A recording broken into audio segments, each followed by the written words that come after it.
but it's like once you realize that even if you tried your hardest to rip off this artist is not gonna happen, it like opens up a whole nother world. Like I noticed like early on that like trying to emulate like what I like never came out right, you know? So like I wouldn't even say that I sound like those guys, you know, because if I tried to sound like them, it would sound fucked up in my opinion. Dude, so it's like true. yeah. It's so true. Every time I like start a beat and then I'm like, no, I want it to be more like Nero, like dark and epic. You just destroy the song. You just lose the original I intention think so. of whatever you started with by trying to be like, no, I want to do it more like. But I think it's also a good thing in a sense. So not to cut you off, sorry. But I was just gonna say, like, so many people come to like sessions where they're like stuck with writer's block or something, and it's like, yeah, literally try to rip off a track. Like everybody wants to be unique and original and whatever. And I get that, but it's like once you realize that even if you tried your hardest to rip off this artist is not gonna happen, it like opens up a whole nother world, because it's like, okay, cool, I don't have to come here with like this well thought out plan or know exactly what I'm going to do, but I heard this song that has a sick intro or it has this sick part in the drop, let me try that, and then that sparks the whole thing. Sure, yeah. It's great way for inspiration. Totally. Use it as inspiration.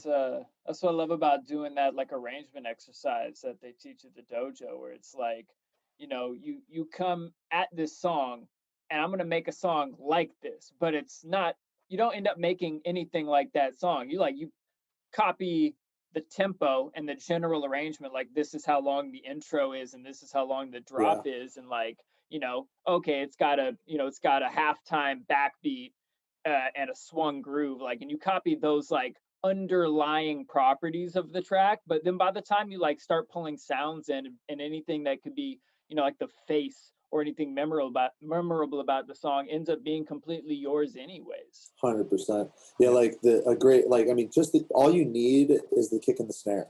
Like if you just drop a reference track in your project and just map out the kick and the snare of the whole track, that's all you need. Like if you have the kick and the snare and you can see where the builds are, where the drop is, you know what I mean, all of that shit, you can fill in the blanks and you can use the track as a reference. But like you said, if you try to emulate what they're doing, it's going to come out so different anyways. You know what I mean? Like I've been through that. It sounds like y'all have been through that too. Totally.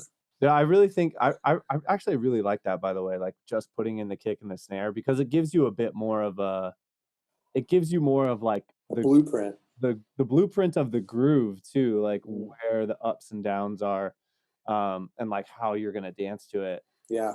I do think it's really important after you get your basic idea in, or like really once you get like the arrangement mapped out, you got to delete the track. Otherwise, it's just human nature to get stuck and go, what did they do?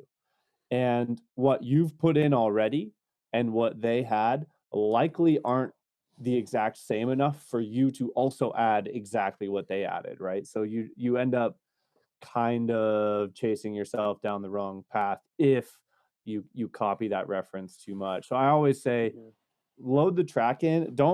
You can label it intro, breakdown, drop, etc. But I prefer to label it like drums cut out, high-pitched synth starts rising, rhythmic drums or something, like for a section. And then like high energy, 1 bar synth, like call and response, 2 bar turnaround or something like that in the next section. And then you have like a more feel-based way to fill in the gaps rather than just like an enigma of drop, you know? Yeah, that makes a lot of sense, giving yourself like those basic guidelines. Just knowing that like there's this kind of groove happening, and then like for 3 of the 4 bars, we've got like this rhythm with synth A and the turnaround is synth B.